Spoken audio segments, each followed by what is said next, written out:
What's going on, everyone? So, the Lakers are getting ready to take on the Denver Nuggets. We are like 2 days away.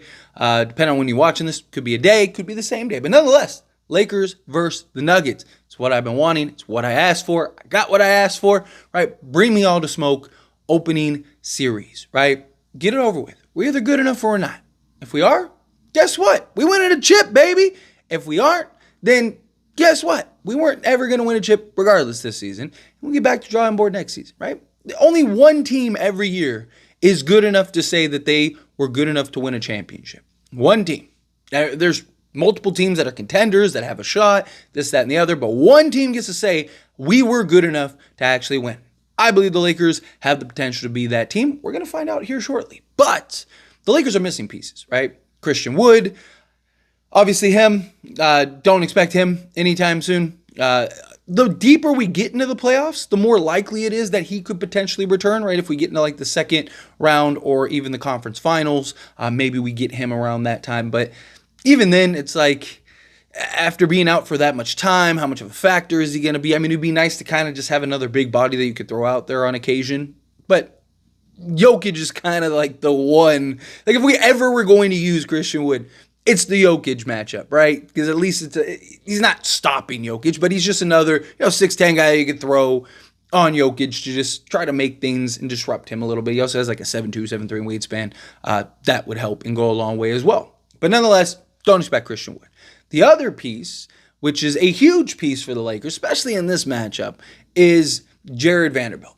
I get a ton of comments asking me, hey, what's going on with Jarred Vanderbilt? Any word, any news? What's going on? Is Vando going to come back for this Denver series? So we don't have like a concrete, Vando's coming back game 2 or something like that. Fortunately, we don't.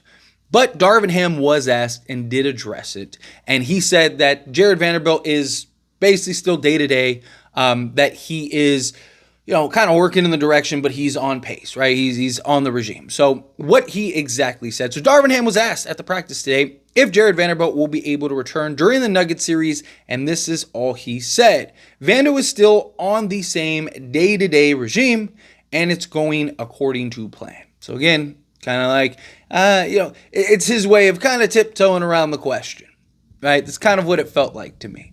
I would have rather him kind of just go, hey, like, we don't know yet. He's working, trying to get back as soon as possible, but obviously we're trying to be cautious, right? Boom, there you go. That way there's no expectations. But they keep kind of leaving this up in the air, which, in reality, who cares, right? He either comes back or he doesn't. We've gotten through to this point without him. We're probably going to have to get through this series without him regardless. And even if he does come back, he's probably not going to play this huge role. Probably just be kind of spot minutes. Give me 10 minutes a game on Jamal Murray, something like that. So no matter what, right? Obviously, we want him back sooner rather than later, because the sooner he gets back, the sooner he can kind of get those spot minutes and kind of ramp up. So hopefully, let's say we get through Denver, right? Then let's say, you play Minnesota, right? So now he can maybe go from like 8 minutes a game to like 12 minutes a game to, okay, we get through Minnesota. Now we play the Thunder, right? And it's like, okay, cool. Now you have Jarred Vanderbilt to put on SGA, and he's ready to go because he's ramped up and has kind of built throughout the first 2 rounds to where now he's ready. And then now we play Boston. It's like, great, we can throw him on Jason Tatum. We can throw him on Jaylen Brown. We can throw him on White or Holiday or whomever, right? Like, that's kind of the idea. That's the best course of action. But look, I've talked about it heavily, right? Like, don't expect Jarred Vanderbilt back. To me, it's one of those things. Like, if he comes back, great. We're going to be pumped. We're going to be excited. But kind of expect him to take his time. And they should, right? Because obviously you don't want anything more significant to happen. You don't want to rush Vando back to where he maybe even becomes a liability. And it's like, he might as well have just been resting and getting right. Or the other alternative, which, knock on wood, is like you rush him back and he gets hurt again, but this time it's even more significant. So not only is he missing the first round, let's say, he's missing half of next season or maybe all of next season because, he tore something or something. Again, knock on wood. Never want that for any player. So to me, take your time, right? Like, Jarred Vanderbilt is a huge piece for this Lakers team. I know a lot of people like to pretend and act like he isn't, and I know a lot of people feel like he got played off the court last season. Look, things change, right? One, in particular, is the 5-out offense, right? As you saw in the regular season, they were able to use him and use him as the screener, which opened things up. And then him and his ability to move off ball, he was averaging like double digits when he returned from the first injury before he got hurt again. Right? And it's because they found ways to utilize him and put him in better position. Also, we can shoot this season, right? And we're actually been very good shooting. So the problem is that, like, you look at the Denver series, like, everyone was awful, right? So, like, Denver was like, okay, beat us. And just, like, packed the paint, left Vando in the corner, and D'Lo couldn't get going. You know, Schroeder couldn't get, like, nobody could get anything to fall. And it's like, okay, well, good, we'll just stay here, right? And so now you can't play Vando because it's like, okay, well, we can't generate any offense. But now if you play Denver and D'Lo's got it cooking and Reeves has got it cooking and Rui's got it cooking and all these guys got it cooking, and you have Jarred Vanderbilt there, well, now everyone's got to worry about the perimeter because Lakers are shooting, 38% from three. And now you got to close out on shooters, which allows Vando to be the backdoor to help get the offensive rebound, or to be, you fake the pass or you fake the shot and give up the pass, and now he's grabbing the ball and laying it up. Right? It opens up so much more. There's different schemes, different game plans this year.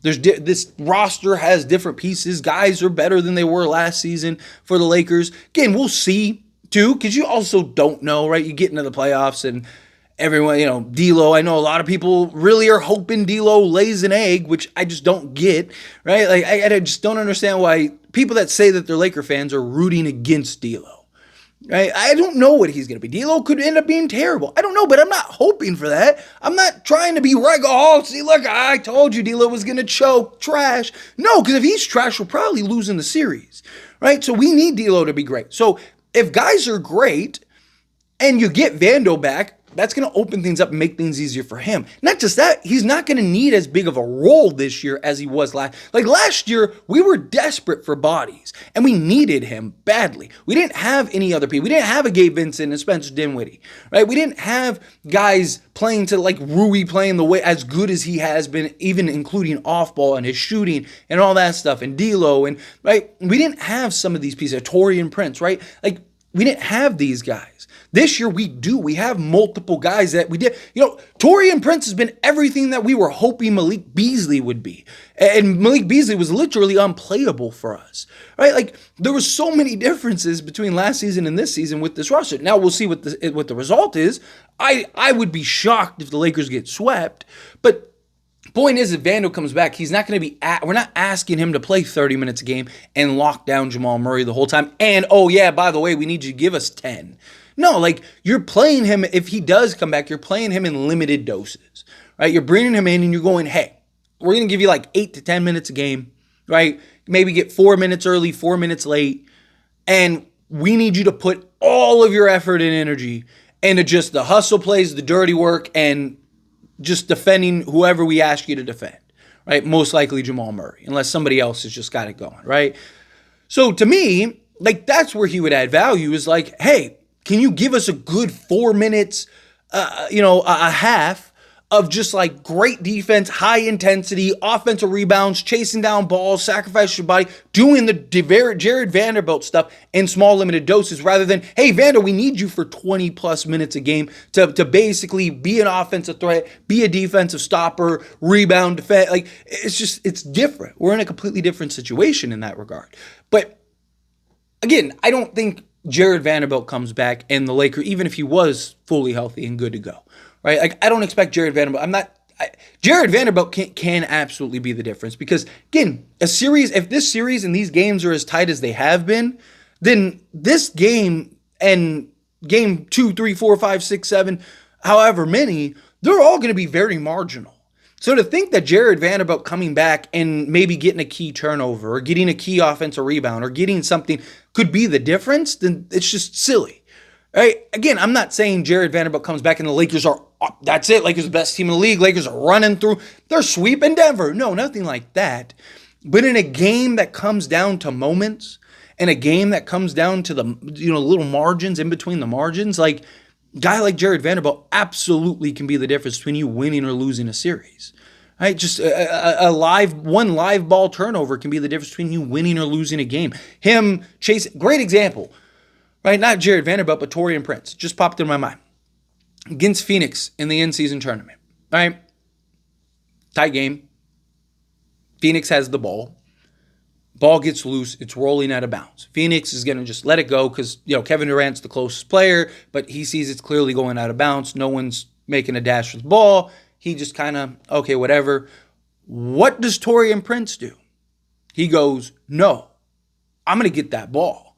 And he chased the ball down. He picked it up, ran the other direction, and it was the difference in what won us the game.